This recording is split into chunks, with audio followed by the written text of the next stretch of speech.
says. A Democracy 2015, your voice, your vote election day is here in Phoenix. And ABC 15's Katie Connor, she's breaking down what you need to know. Katie, what's voter turnout been like so far?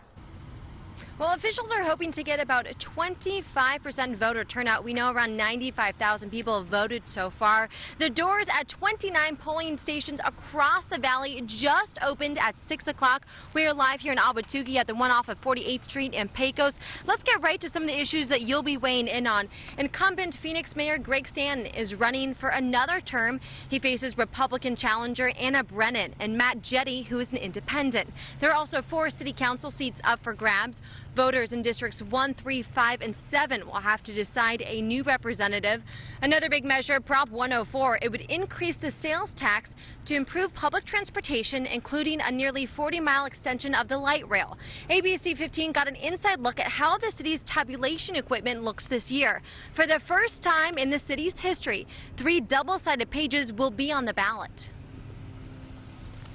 We worked very hard to come up with a design for the ballot to make it easy for the voters to navigate. So instead of the traditional where you read everything and vote afterwards, we put all of the places where the voter must cast a ballot on the front and back of the first page.